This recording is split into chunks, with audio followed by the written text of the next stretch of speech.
Entonces, vamos a leer unos versículos que quedan en Mateo 5, el versículo 3 y 4. Mateo 5, versículo 3 y 4. Y se trata de las bienaventuranzas. Vamos a ver definiciones y porque Mateo del 5 al 7 es la constitución política del reino de Dios. Todos deberíamos conocerla de pe a pa. Yo le digo que es algo tremendo cuando usted lee Mateo del 5 al 7, usted queda muy, muy compungido. Debe quedar, porque ahí el Señor está exponiendo lo que usted y yo debemos hacer. Así que si lo encontraron, lo leemos en el nombre del Señor.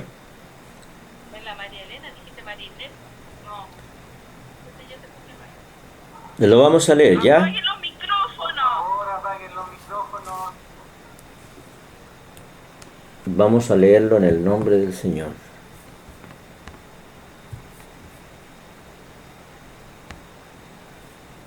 Y ya. Lo encontraron, ¿no es cierto? Ya, hermanos, dice así: viendo la multitud, subió al monte, y sentándose, vinieron a él sus discípulos, y abriendo su boca, les enseñaba diciendo: bienaventurados los pobres en espíritu, porque de ellos es el reino de los cielos. Bienaventurados los que lloran, porque ellos recibirán consolación. Gloria al Señor. Vamos a orar por esta palabra. Padre amado, tú eres maravilloso.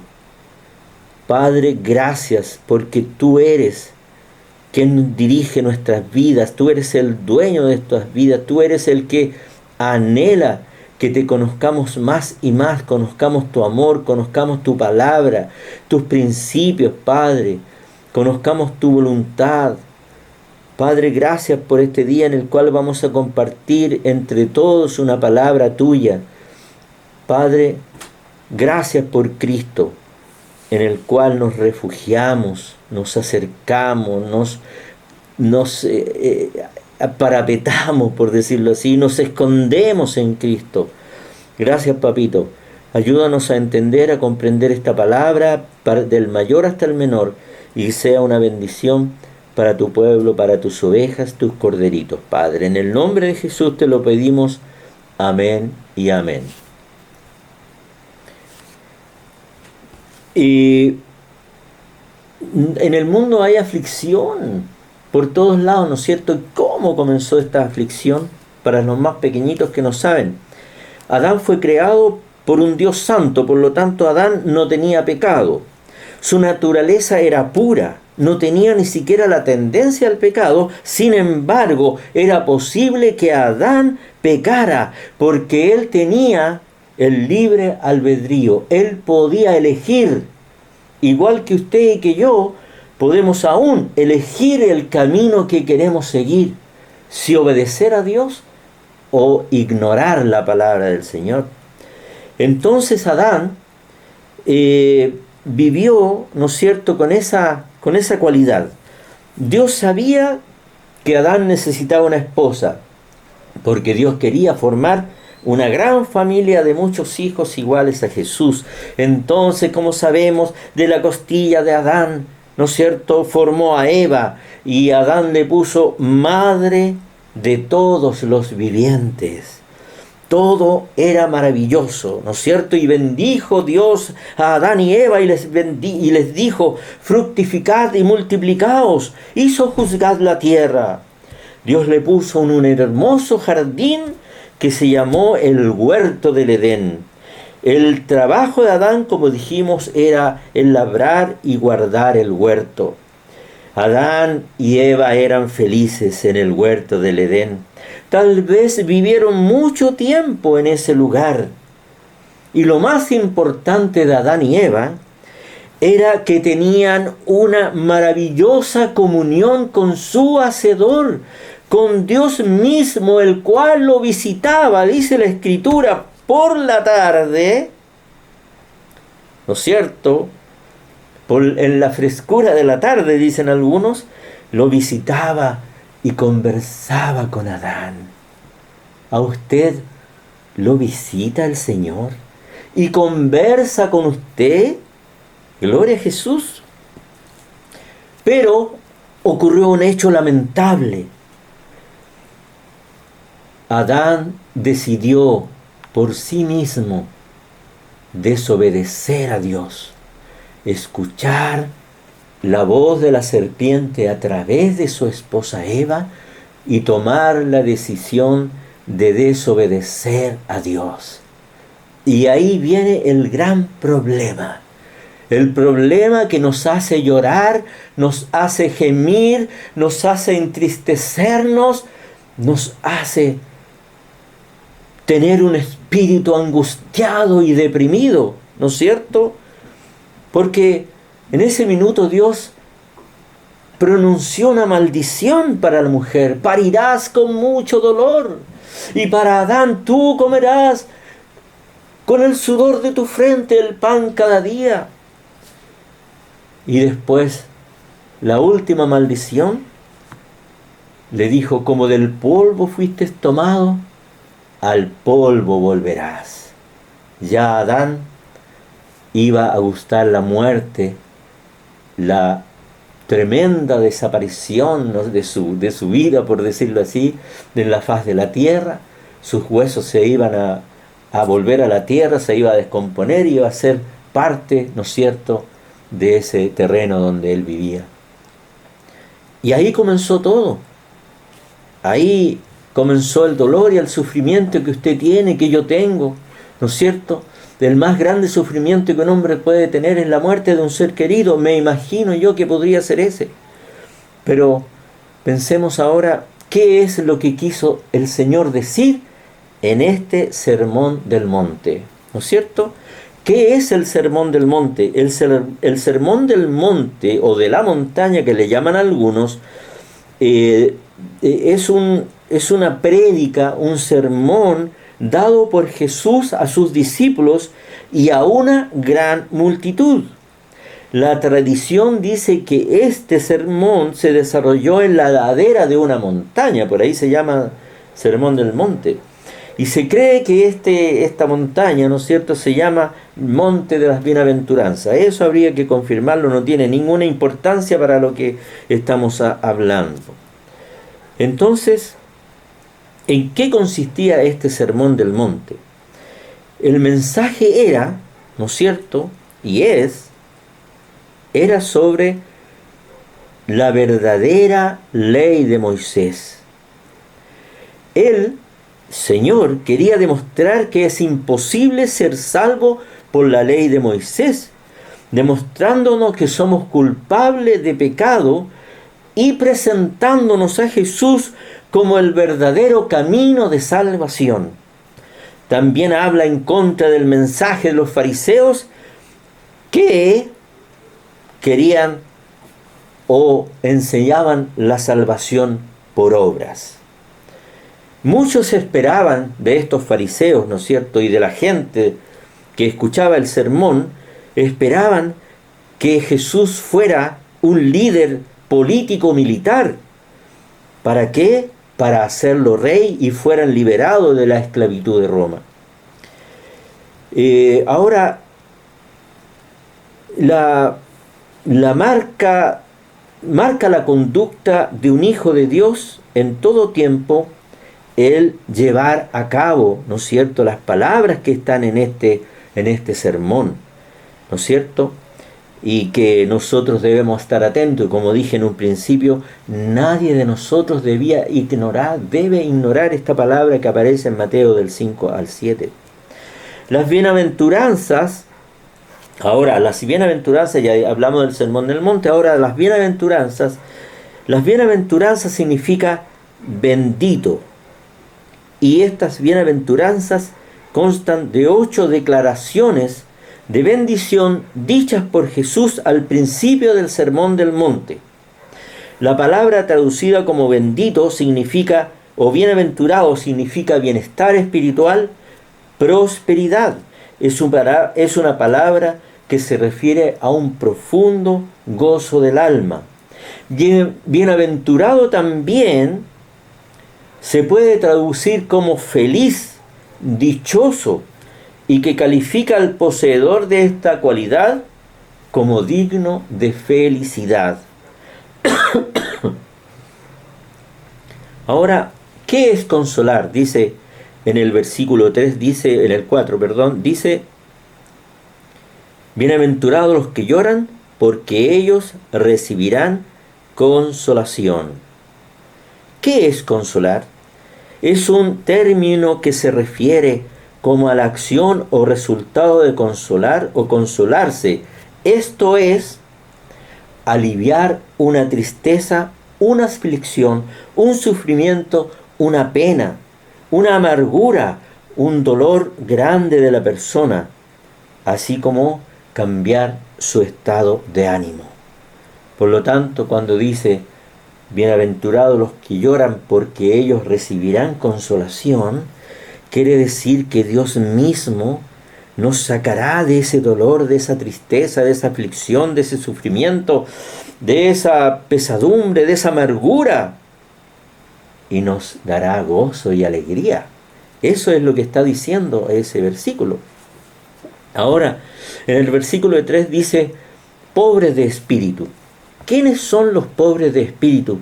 Y aquí pongamos mucha atención, porque leyendo, ¿no es cierto?, esto, ¿qué significa esto?, me di cuenta y me juzgué a mí mismo si yo era realmente un pobre de espíritu, como Dios quiere que yo lo sea. Vamos a ver qué es un pobre de espíritu.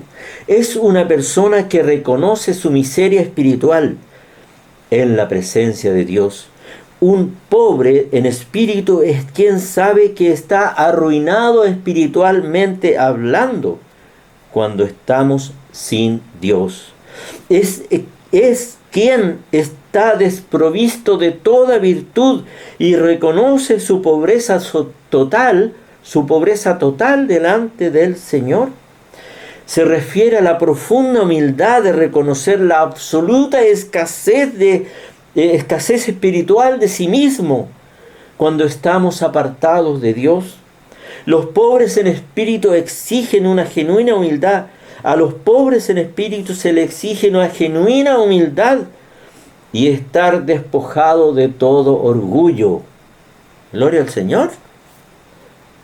¿Se encuentra en esta figura usted? A partir de aquí tenemos que el pobre de espíritu no confía en sí mismo, más bien procura la gracia y la misericordia con desesperación. En contraste con el espíritu del mundo que dice: yo confío en mí y en nadie más. ¿No es cierto? Los pobres de espíritu confían en el Señor. El pobre en espíritu tampoco se jacta de sus progresos ni de sus logros. Y al reconocer su bajeza, mira a los demás como superiores. Estos son bienaventurados. Estos que hacen esto son dichosos. Y esta descripción de quiénes son los pobres de espíritu se refiere a los hijos de Dios, a usted y a mí. Y estas cualidades que hemos nombrado, y esta forma de vivir y esta actitud que hemos mencionado, debe estar en usted y en mí si deseamos ser pobres de espíritu, porque la recompensa de ser pobre de espíritu es que de nosotros es el reino de los cielos. Gloria al Señor, ¿no es cierto? Así que si usted y yo quiero que el Señor me considere dueño del reino de los cielos, entonces, o participe del reino de los cielos, entonces tengo que tener todas estas cualidades. Ahora vamos a mencionar ejemplos en la Escritura de hombres pobres de espíritu, con estas cualidades, ¿no es cierto? En la Escritura nos muestra esta clase de humildad en varios hombres del pueblo de Dios. Ejemplo, Moisés, que no se atrevió a continuar hacia la tierra prometida si Dios no iba con él.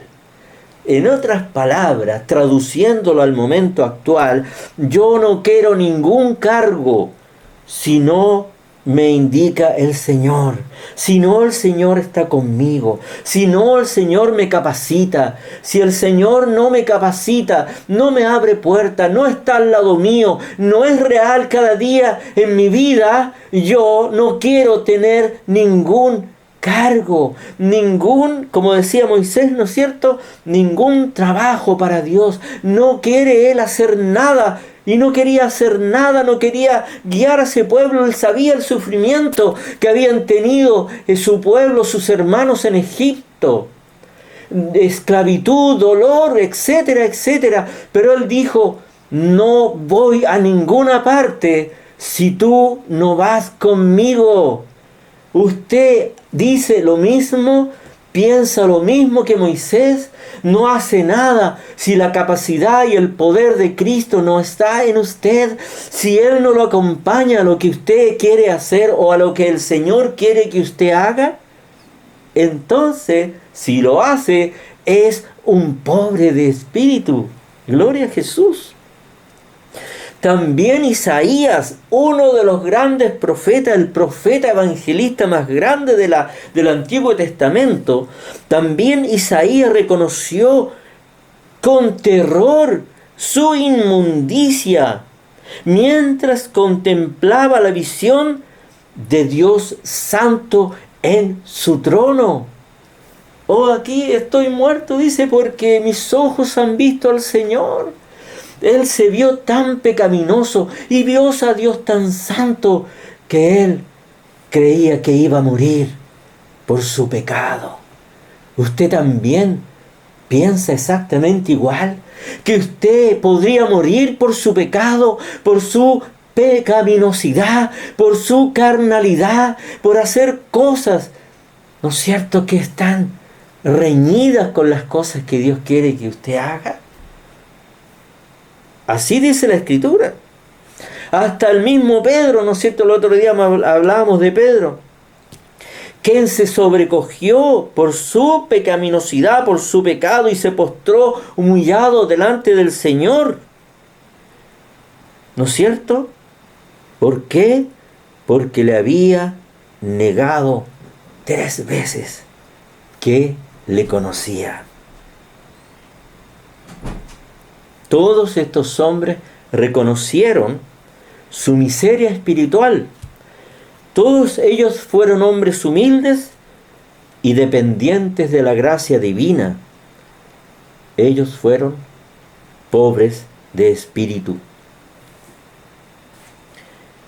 Pero las bienaventuranzas terminan con la promesa, porque de ellos es el reino de los cielos.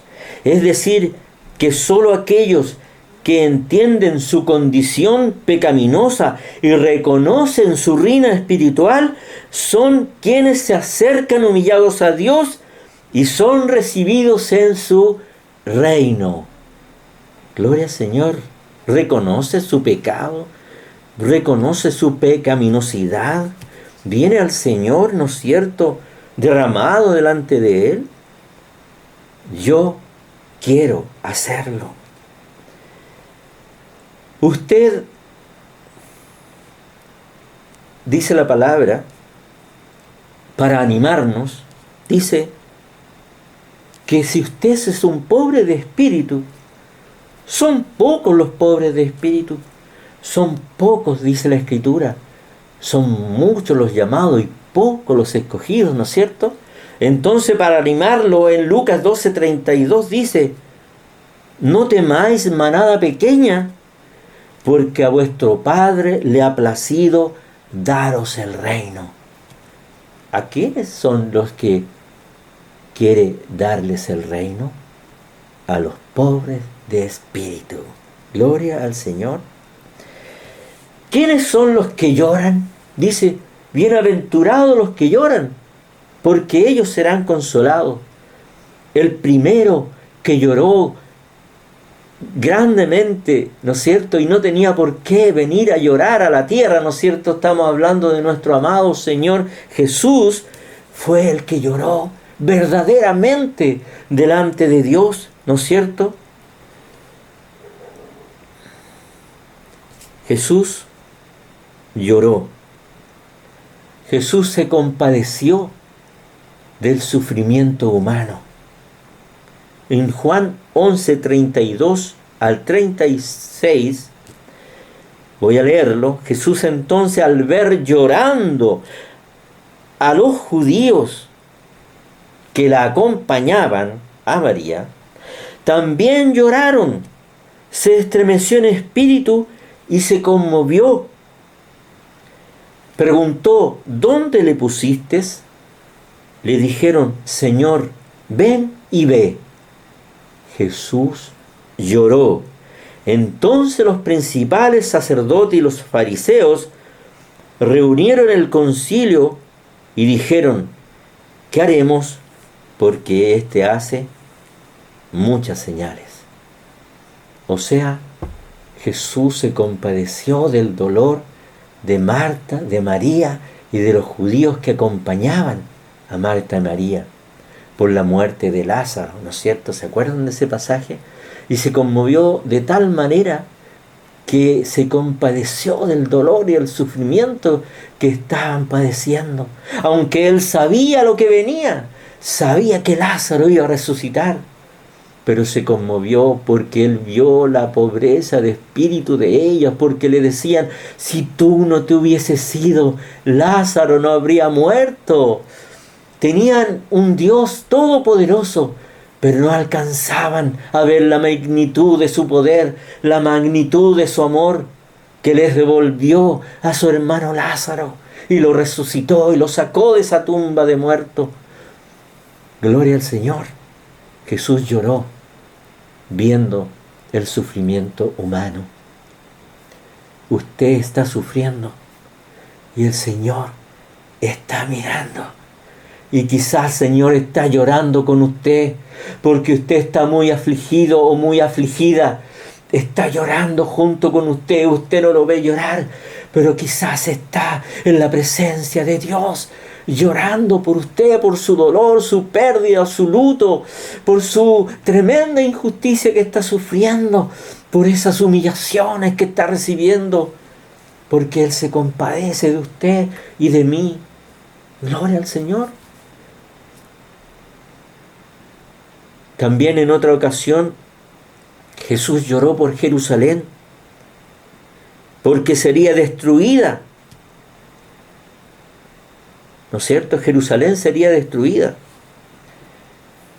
Y dice: cuando llegó cerca de la ciudad, al verla, lloró sobre ella. Y dijo: oh, si también tú conocieses, a lo menos en este tu día, lo que es para tu paz, mas ahora está encubierto a tus ojos. ¿Qué quiso decir el Señor? Se compadeció cuando vio el juicio que venía sobre esa nación, porque no le reconocieron, y no le reconocieron porque Él mismo dice que sus ojos estaban encubiertos, pero era necesario que ocurriera para que nosotros, los gentiles, los que estamos en el último rincón de la tierra, pudiéramos disfrutar de la comunión con Dios, de la salvación de Dios, del perdón de pecados, conociéramos la obra de Dios en Cristo Jesús, en esa cruz en la cual perdonó nuestros pecados, y no solo los nuestros, sino los de todo el mundo. Pero Jesús lloró, se conmovió se compadeció. También Él entiende el dolor y el sufrimiento humano. Cuando estaba en el Getsemaní pidiendo a su Padre una vía alternativa para que no pasara por la cruz, oraba intensamente y aún el sudor caía como gotas de sangre al suelo. Y estando en agonía, en Lucas 22:44, y estando en agonía, oraba más intensamente y era su sudor como grandes gotas de sangre que caían hasta la tierra. ¿No es cierto? Oraba porque Él quería hacer la voluntad del Padre. Y esa oración que oró en el Getsemaní, está descrita, y me parece a mí, en Hebreos 5, 7 y 9.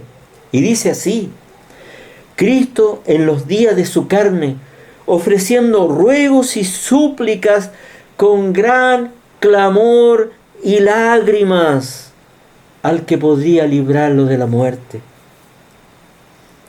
Fue oído a causa de su temor reverente, y aunque era hijo por lo que padeció, aprendió la obediencia, y habiendo sido perfeccionado, vino a ser autor de eterna salvación para todos los que le obedecen. Gloria al Señor.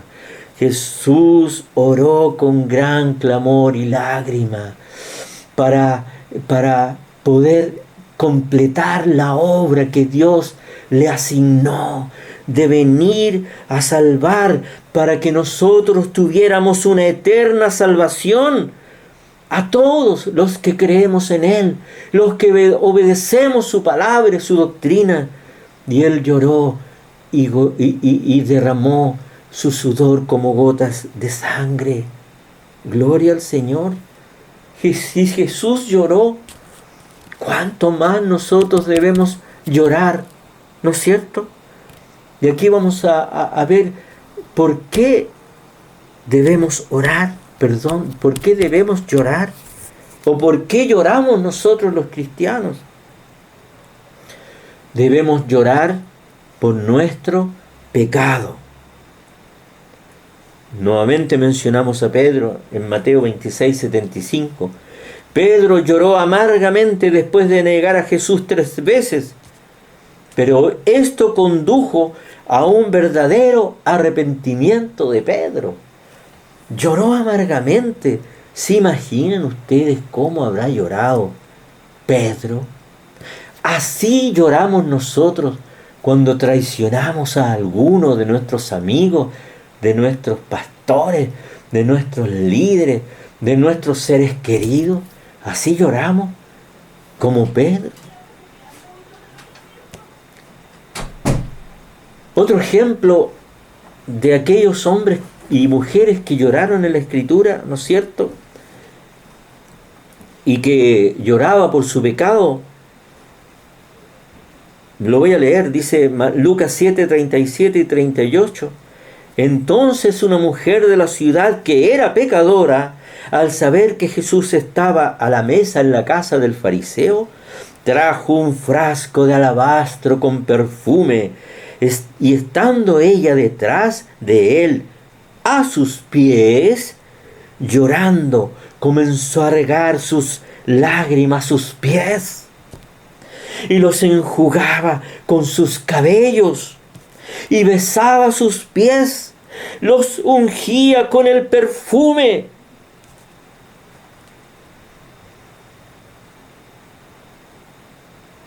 Y después a ella le dijo, más adelante en el relato dice, a ti te digo, mujer, tus pecados te son perdonados. Gloria al Señor. Debemos llorar cuando queremos ser perdonados, cuando nos damos cuenta de nuestro pecado, de nuestra maldad. Debemos arrepentirnos con llanto. Mire el ejemplo de esta mujer que nos da a mí y a todos nosotros, cómo lloraba, cómo se derramaba delante del Señor para que el Señor la perdonara, y sabía que ella había actuado mal y horriblemente mal, la despreciaban los fariseos. Dije, esta mujer, ¿qué está haciendo aquí? Tú, Señor, no deberías permitir que ésta estuviera acá. Pero Jesús es Jesús. Jesús es el Señor y Salvador del mundo. Entonces le dijo a la mujer, repitámoslo. Tus pecados te son perdonados. ¿Cuántos pecados tenía esta mujer pecadora? El adjetivo de esta mujer era ser pecadora, imagínense. Todos debemos llorar delante del Señor pidiendo perdón. Desde el primer día que conocimos su amor, hemos vivido llorando y anhelando su perdón. Usted llora por su pecado, usted llora por sus errores, usted llora por su mala actitud, usted llora porque se encuentra falto delante de Él. Gloria al Señor. La razón que nosotros los cristianos tenemos para llorar en primera instancia es nuestro pecado, nuestra maldad. Debemos arrepentirnos de todo corazón. Recapacitemos nuestros caminos. No nos acostumbremos a estar como estamos. Lo digo por mí primeramente. No nos acostumbremos a hacer lo que hacemos cada día. No nos acostumbremos a creer lo que creemos todos los días y seguimos en una mala actitud para con el Señor. Debemos hoy renovar nuestra mente, nuestros pensamientos, escudriñarnos y decirnos, estoy bien, estoy mal, estoy falto. ¿Cómo estoy, Señor? Sé que he pecado. Dice que nosotros somos pecadores y el que dice que no tiene pecado es mentiroso. Recapacitemos nuestros caminos. No seamos de aquellos que se anquilosan, falta de movimiento, anquilosar, que no se mueven, que no son dinámicos con el Señor, que no le están preguntando, que no están queriendo saber más, que no están queriendo ser edificados. Porque un día podemos encontrarnos con una amarga sorpresa, ¿no es cierto?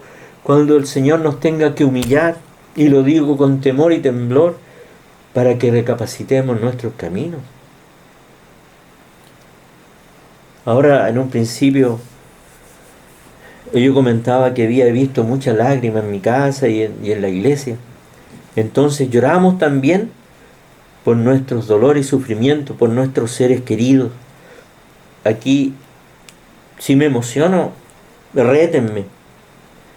Porque buscando un ejemplo, me puse en el lugar de David. Y en ese minuto me puse a llorar mucho.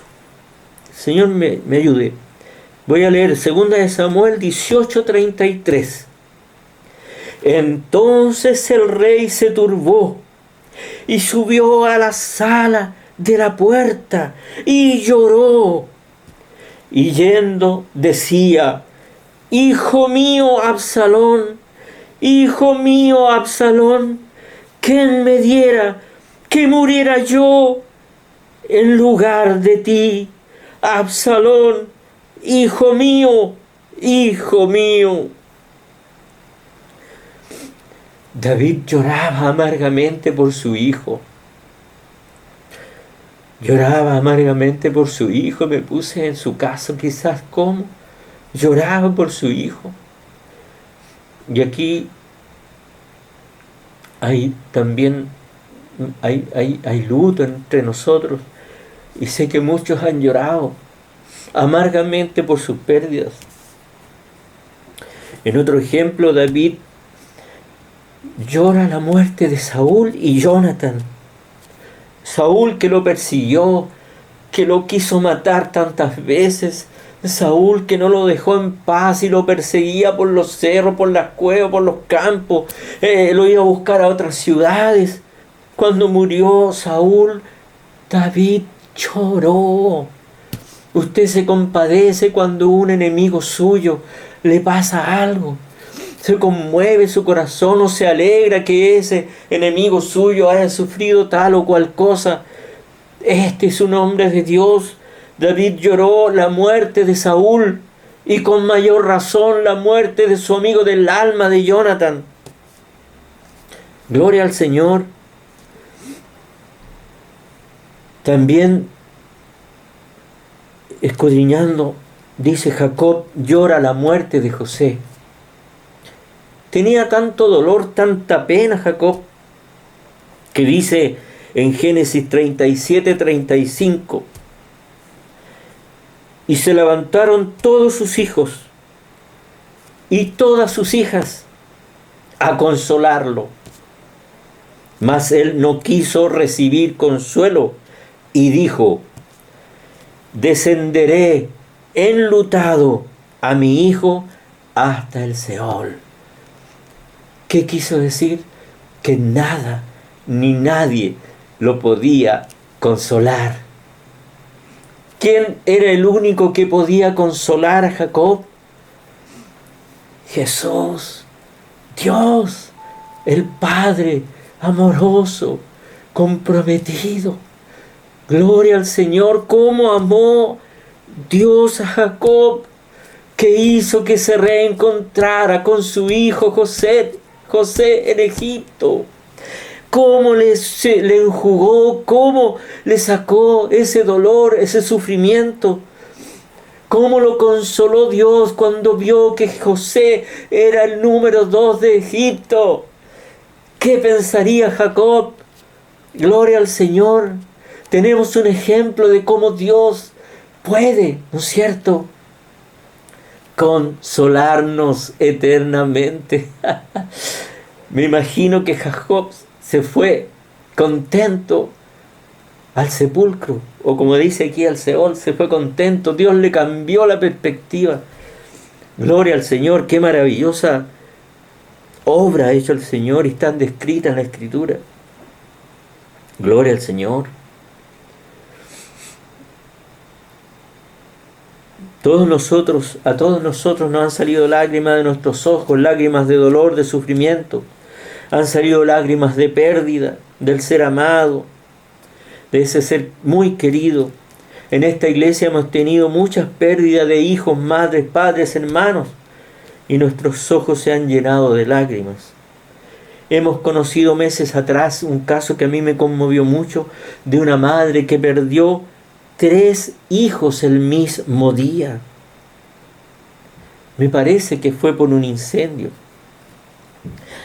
La cantidad de lágrimas que ha derramado esa mujer por la pérdida de sus hijos, de sus 3 hijos pequeños hermosos, deben ser como un torrente de río que bajan por sus mejillas. ¿Quién podría consolar a esa mujer que perdió esos 3 pequeños hijos? Hay uno solo que puede consolarla. Se llama Jesús de Nazaret, Jesucristo, Cristo el Señor, el Todopoderoso. Y quizás un día conozcamos a esta mujer, porque creo que Dios se le saldrá al encuentro. Y tengo fe que Dios se ha compadecido de esas lágrimas, de esos llantos, y que la rescatará para su gloria. Gracias, Señor. Hemos sabido también de lo que están padeciendo los hermanos en Ucrania, ¿no es cierto? Hay muchos enlutados en Ucrania, mutilados, desangrados, muertos, desangrados. Otros aplastados por escombros, han perdido a sus seres queridos, se han tenido que separar de sus hijos, las madres, los esposos. O sea, dolor, llanto, lágrimas. Solo Cristo enjugará toda lágrima de sus ojos. Los consolará por la obra que realizó en la cruz del Calvario, por la sangre derramada que está delante del lugar santísimo, donde Él intercede por nosotros, presentando su propia sangre preciosa para aliviarnos de nuestros dolores, sufrimientos y lágrimas. Gloria al Señor. Lloramos cuando nos enfermamos. Yo hace un poco tiempo atrás, el año pasado, lloraba de dolor de espalda. Yo nunca pensé que iba a llorar de dolor, porque uno se toma una aspirina, una dipirona, un paracetamol, más fuerte, si es más fuerte, un tramadol, pero yo me tomaba analgésico y el dolor no salía, llegaba a llorar. Aquí hay un ejemplo de un hombre que lloraba por su enfermedad, el cual Dios se compadeció de él. Isaías 38:3. Y dijo: oh Jehová, te ruego que te acuerdes ahora de que he andado delante de ti en verdad y con íntegro corazón, y que he hecho lo que ha sido agradable delante de tus ojos. Y lloró Ezequías con gran lloro. ¿Qué pasó después? Dios le concedió 15 años más de vida. Porque Ezequías, el profeta, le dijo que iba a morir dentro de poco, que ordenara su casa porque Dios se lo quería llevar. Y él oró, como está escrito aquí, como lo leímos, oró y le dijo al Señor: mira cómo he actuado delante de ti. Y Dios se compadeció de él y le dio 15 años más para vivir. Entonces, si usted está enfermo o enferma, ¿qué tendría que hacer? Cuando Dios dispone algo, ¿no es cierto?, Dios también puede cambiar esa disposición. Porque acá nos muestra que se compadeció de Ezequías. También se puede compadecer de usted. ¿Qué hizo Ezequías? Oró y lloró delante del Señor. Esa rodilla, esa úlcera, ese tumor, esa fractura, esa enfermedad que la queja de tanto tiempo,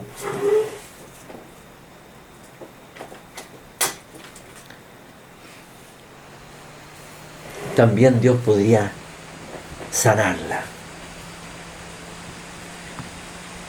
También lloramos los cristianos por la extensión de su reino, ¿no es cierto? Dios aborrece los pecados y las abominaciones que están llevando a la destrucción de nuestro mundo. Él quiere que su pueblo esté orando y gimiendo, llorando por ello. Él quiere que oremos fervientemente por el fin de esta época de maldad y por la venida de su reino. En el Antiguo Testamento dice lo siguiente, Ezequiel 9:4. Y le dijo Jehová: pasa por en medio de la ciudad, por en medio de Jerusalén, y ponles una señal en la frente a los hombres que gimen y claman a causa de todas las abominaciones que se hacen en medio de ellas. ¿Qué es lo que hizo el Señor aquí? Marcó a aquellos que tenían una carga por el pecado del pueblo, a aquellos que tenían una carga por lo que estaba el pueblo haciendo en contra del Señor. Entonces el Señor los marcó, ¿cómo poder decirlo? Los señaló como hombres muy preciados para el Señor. Gloria a Jesús. Dios quiere también que usted sea señalado, porque ora, porque se derrama, porque llora por el pecado de este país, por el pecado de esta ciudad, por el pecado de esta comuna y de nuestro vecindario. Él también la va a señalar como aquellas o aquellos que lloran por eso. entre paréntesis un avisito, en el monte lloramos por el pecado nuestro y el de este país. Gloria al Señor. Ahora, hay personas, no sé si decir hermano, yo creo que no, bueno, vamos a ver, ustedes juzguen. Hay lágrimas, hay malas lágrimas, hay lágrimas que no son verdaderas, que son falsas.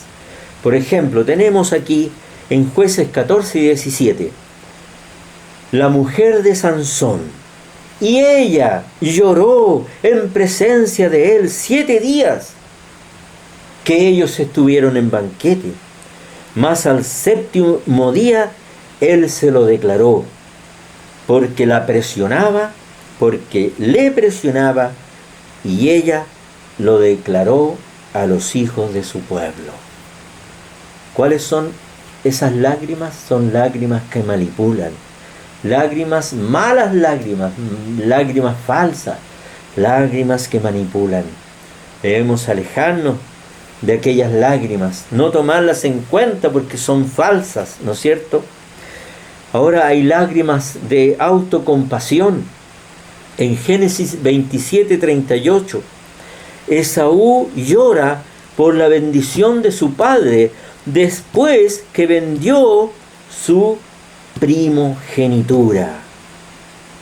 Gloria al Señor. Ustedes saben la historia de Esaú, Jacob y Esaú, ¿no es cierto? Llegó Esaú con hambre un día de cazar y tenía un hambre tan grande que le pidió comida a su hermano que se quedaba en casa. Entonces su hermano le dijo, sí, te doy de mi comida un plato de lentejas, ¿no es cierto? Si tú me vendes tu primogenitura, gloria al Señor, primogenitura. Y Esaú se la vendió. Por lo tanto, no tomó Esaú el valor de su primogenitura. Pero después que se dio cuenta que la había perdido, la quiso recuperar con llanto. Y llora, ¿no es cierto?, al padre para que también lo bendiga a él. Pero el padre le dice, ya di la bendición. Así que a veces nosotros lloramos después que hacemos cosas, ¿no es cierto?, que son irreprensibles, y no nos queda otro camino que autocompadecernos. Pero usted absténgase de vender su primogenitura, absténgase de pecar a sabiendas de que va a recibir una reprimenda grande del Señor por hacer lo que no conviene, por no valorizar lo que Dios hizo por usted, no valorizar la sangre derramada en la cruz, no valorizar el amor de Dios, el cual lo llamó a su conocimiento, al conocimiento de su obra en la cruz de Cristo.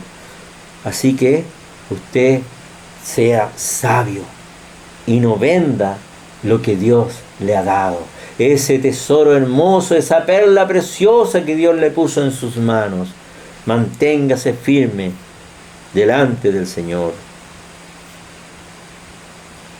Aquí Dios siempre en la Escritura, desde el Antiguo Testamento al Nuevo Testamento, nos está hablando de que Él nos consuela. En el Nuevo Testamento, en Juan 16:20 dice lo siguiente: esta es la consolación del Señor. De cierto os digo, que vosotros lloraréis y lamentaréis, y el mundo se alegrará. Pero aunque vosotros estéis tristes, vuestra tristeza se convertirá en gozo. Así nos consuela el Señor.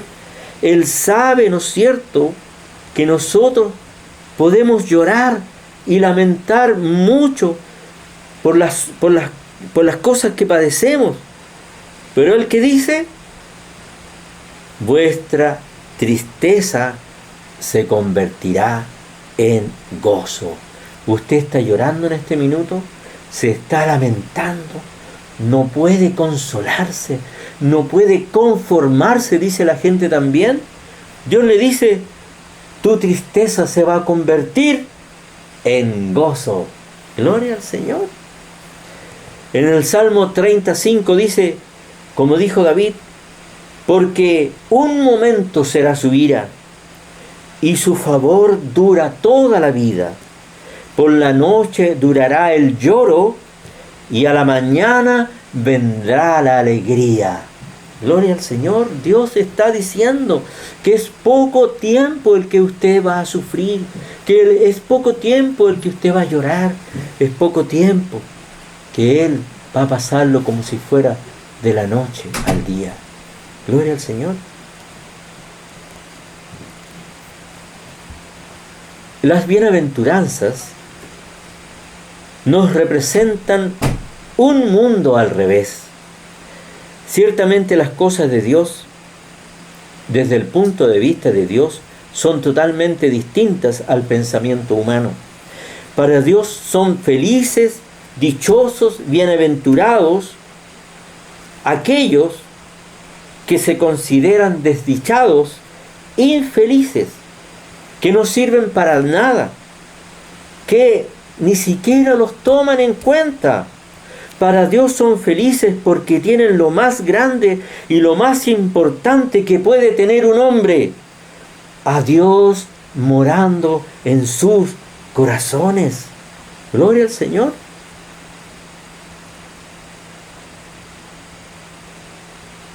No quiero decir esto, pero bueno, tápense los oídos los chiquititos. Para ser realista,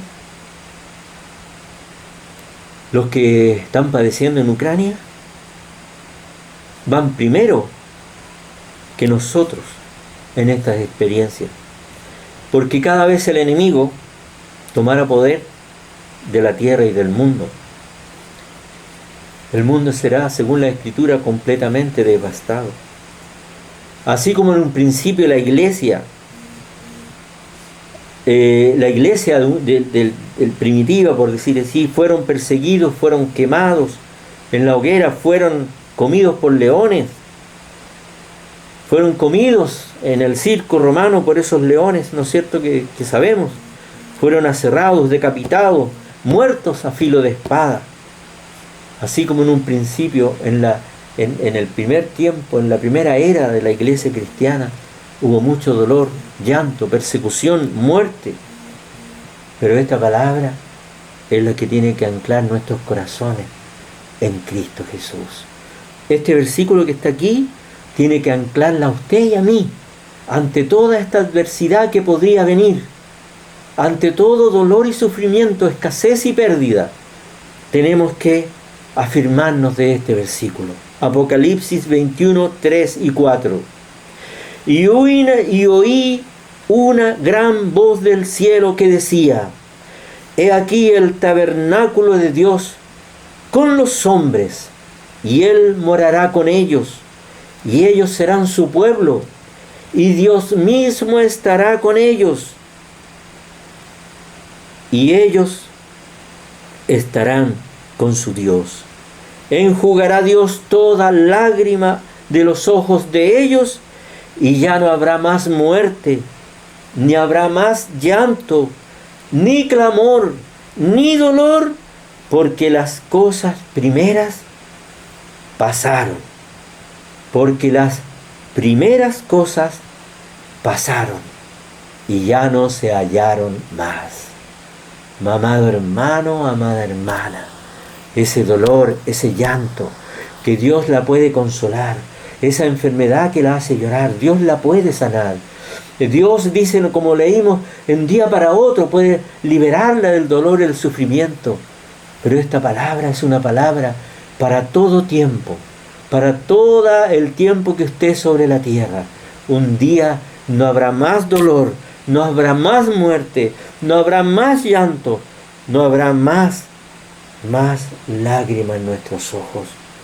porque todo terminará y estaremos para siempre con el Señor.